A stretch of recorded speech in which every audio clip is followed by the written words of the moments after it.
What was really exciting for so many people is a club in what is the 8th tier of English football setting the way. A museum has collaborated with a football team. We've got to get this out to people as much as we can. What is there to Morris that's not just a wallpaper design? I think he'd be quite chuffed if he saw that.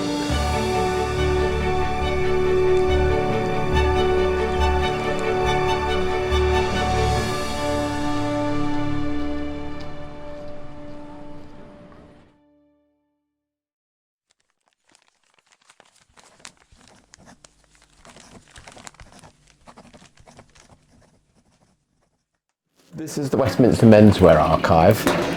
It started in 2016. It's a teaching collection, and we've got over 2,500 garments, and it's a mixture of designer garments, and then we go into garment types, so tailoring, shirting, outerwear, but then we go into sportswear. So this is part of our sportswear collection. So we've realised 5 years ago, so the archive started in 2016, so probably around 2019, we realised an area we hadn't really looked at was sportswear. And obviously sportswear is really, really important. Replica kits doesn't really start until 1971 with Admiral.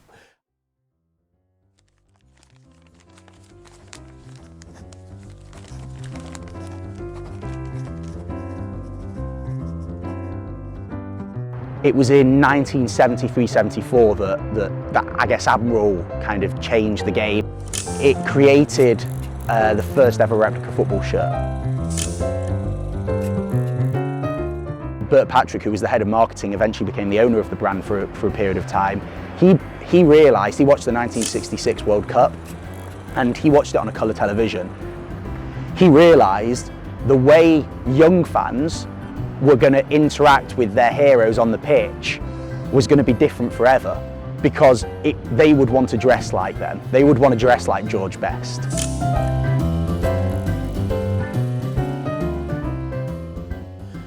Admiral was the first company to realise there was a change in the copyright law in 1969, I think, which allowed them to copyright designs as soon as things were produced. And so that meant they could copyright the kits they were designing for Leeds United and actually then make a profit because they could sell those to fans. And although those start as young fans, that soon becomes an adult fan. And from that, there's suddenly this new market. And then for Admiral, that's very much led by fashion. They brought in designers that were men's fashion designers, and if you look at a lot of those kits that came out towards the end of the 70s, the collars started getting big. The patterns, tram lines, they're layering up fabrics, they're bringing in different pop colours. These things then basically changed what football shirts look like today.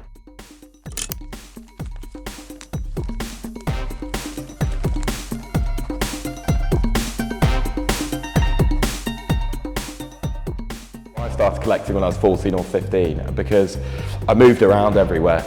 I moved around everywhere 2 years, so I'm always attracted to football shirts in places where I've lived before, but every time my dad went on with work, would go away somewhere, for example, he went to Brazil, he'd always buy the home and away Brazil shirts, or if he went to Germany, he'd buy the home and away shirts for my brother and I.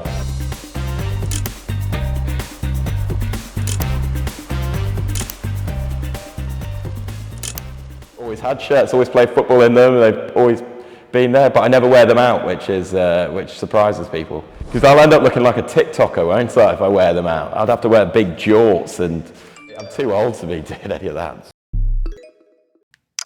The whole landscape has changed. I think social media has created amazing fan groups. We've seen the rise of collecting classic football shirts, retro football shirts. There's massive communities getting behind that.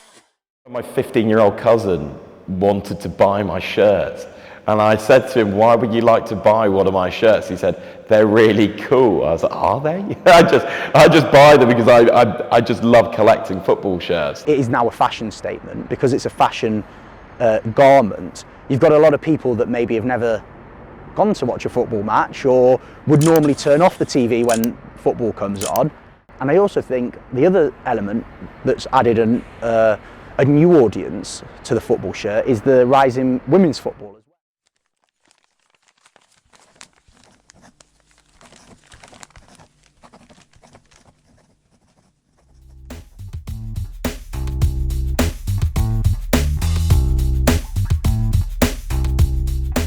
I'm seeing a lot more women embrace being football fans through fashion, and so I think that's played a big role in the popularity of it.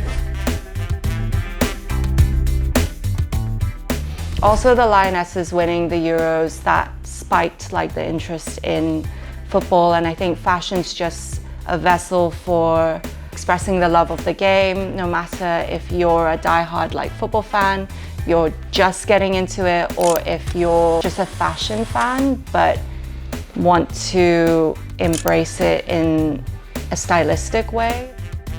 You've got a whole new audience of people that, let's not get it wrong, more fashionable, dress better and look better in football shirts, and they're all buying into this whole new story.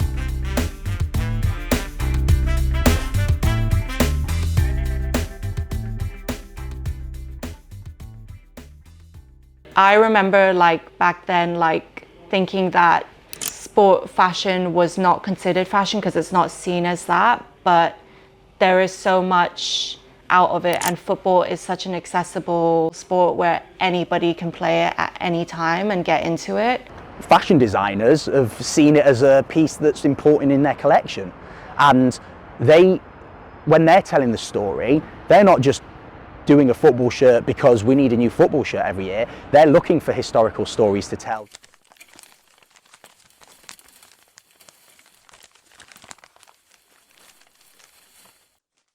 One of the highlights of the collection, I think, from last year is this shirt from Walthamstow. And I suppose we're really lucky we can collect instantaneously. There's only two of us, and we can look at something and say, oh, should we get that for the archive? And probably like everyone else, I became aware of this on social media, so probably a couple of weeks before it was released on Instagram. And there's some things you just react to and you sort of know you need to have for the archive. And I think for me it was that it's a football kit, which we'd been looking at a lot, but it was the use of the William Morris print.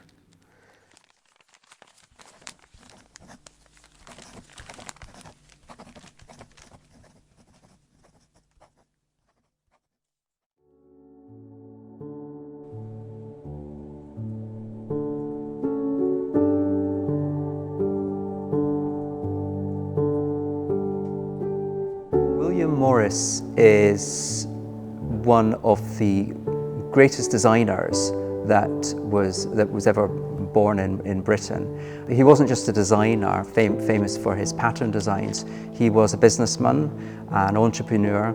He was a poet and a writer. He was also an environmentalist, and he cared about the environment, the natural environment and the built environment as well. So he was an inspirational figure who inspired a lot of people to think about their surroundings. He effectively was the father of what's called the arts and crafts movement, which was a whole generation of artists and designers and makers. It's absolutely fantastic to see here, this is designed in his studio by one of William Morris's greatest designers, and this is John Henry Dale design. So it had been used for upholstery, for curtains, this kind of thing. It's wonderful seeing it on a football kit, actually. I think he'd be quite chuffed if he saw that. It's the use of the print, because they're so used to seeing William Morris used in a, I don't know, maybe in a more conventional way, and thinking about furnishings or liberty or whatever, and then suddenly seeing it on a football shirt. It's like these two different worlds are colliding in a way that's unexpected. And so I think they're intrigued by it, and then once they start thinking about which is the team and who's made this, and then more of that story, I think they really, really engage with it.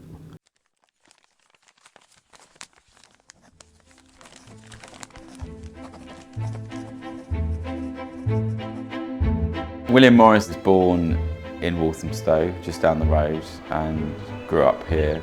People associate William Morris with Walthamstow kind of because there are quotes from William Morris sort of carved into the town hall. There's sort of plaques, there's street names after him. There's, of course, the gallery.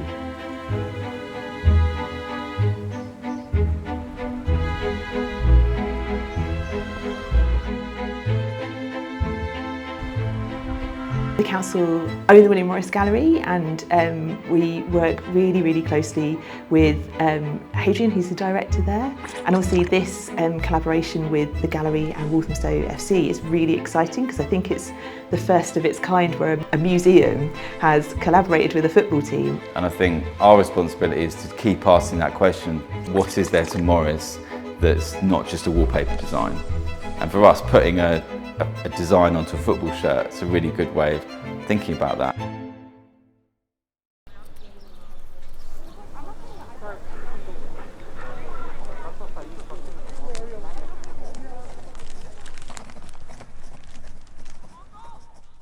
I'm Andy Perkins, I'm club chairman. I've been with the club, in a sense, since about a year after I was born, so since about 1953, 54.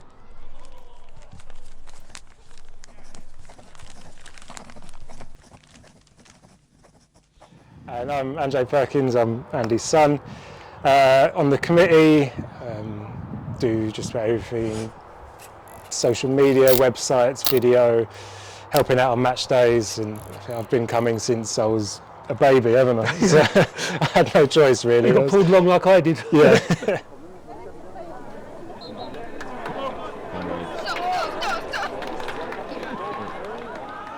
We were introduced to a supporter called Mark Clack from a company, an organisation called Wood Street Walls, who actually did this design behind. That's a William Morris kind of design. So from that, we had the idea of if we could do the shirts.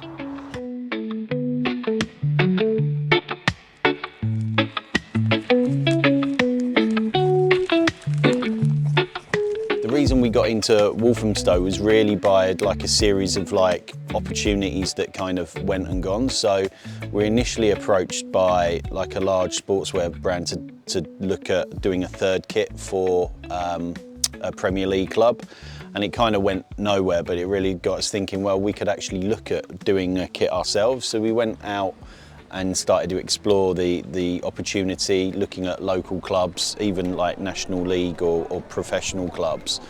But we found when we spoke to Walthamstow, it's kind of like a win-win.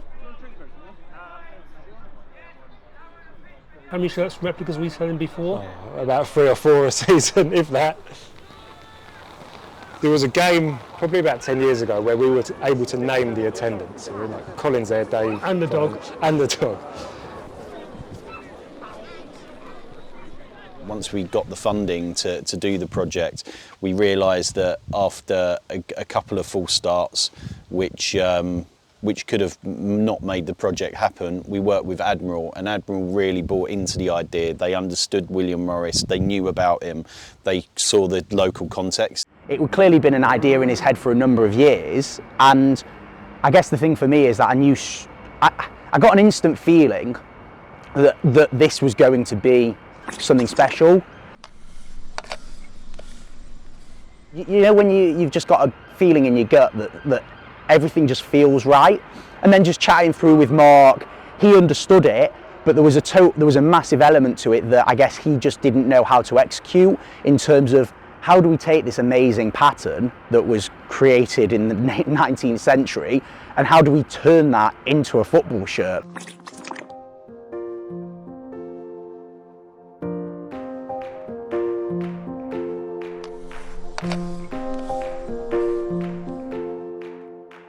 The way we worked with the Walthamstow kit, we actually worked with the curator at the William Morris Gallery to shortlist or long list a number of patterns that they thought would be relevant.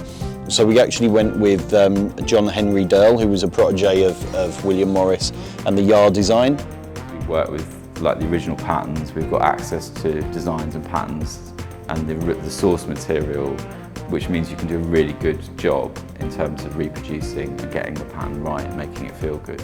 We just wanted to make sure, obviously Walthamstow's home kit is blue, so just doing a simple blue on blue. We just wanted to really focus on the elements that made the pattern, made the kit kind of really impactful, from all the repeat patterns and all the detail. And also we felt that elements of the pattern also tie in with the William Morris logo, which we felt was really nice. And then the away kit is like the louder, or the more colourful version of this. It's like Marmite. Some people liked it, some people hated it, because it's, you've never seen a football kit like that. But when we started wearing it, we're going away to away clubs, and we've also got like a jacket to go with it. Where'd you get that from? Where'd you get that from? As well as looking good on the pitch, you can wear it as a fashion piece of clothing, which so many more kits are nowadays. But at this level, so that doesn't happen.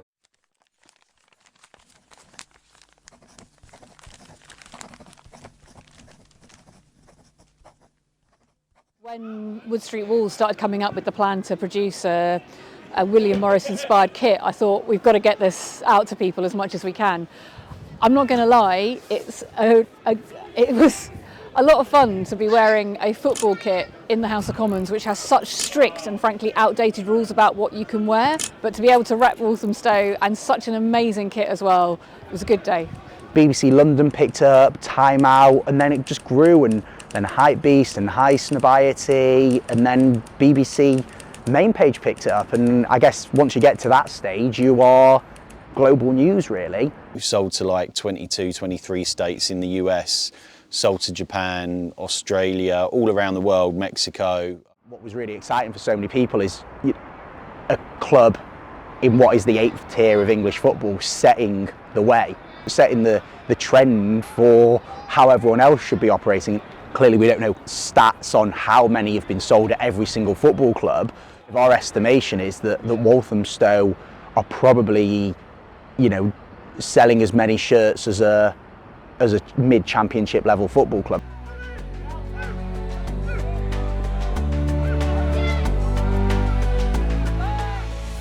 Any money that comes from it is we're using to make our future sustainable. It's not being wasted on mercenaries or mega players. No, it's not.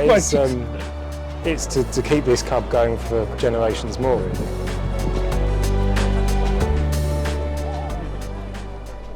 You've got the club that gets a commission from each sale. The gallery also makes it, and then we make a small profit to then invest into other projects such as the Women's Football Club. It's been a long-running challenge, partly because where do you get the team from, how do you get the funding from? So I've been involved in some of those discussions. I try to do what I can as the local MP. I've also been talking to the Football Foundation, talking to various potential funders. We have got some fantastic women's teams locally, so I'm hoping that maybe we can do some work with them and bring them into the Walthamstow FC. My ambition would be to see the young kids that you're seeing here being inspired by football, and there are lots of girls playing football and hanging around the pitch as well, taking this as their first step on to playing for England. After all, an area that's given the world David Beckham and Harry Kane surely has the next women's football team in it as well. It's about just trying to establish a team, trying to work with amazing local designers like we've done with the Walthamstow kit, or telling a local story, and then using a kit launch to then use that as a jumping off point to then try and build the women's team, start playing friendly matches, and then look to enter into the league and just hopefully travel up the league with the right support. It's never ending, and I think a lot of people don't realise what goes into everything behind the scenes. We're lucky we get decent crowds, but those people turn up, watch the game, go home, have a beer, but there's a lot that goes in to enable that. Why do you do it? Not in a rude way. There is only a rude way.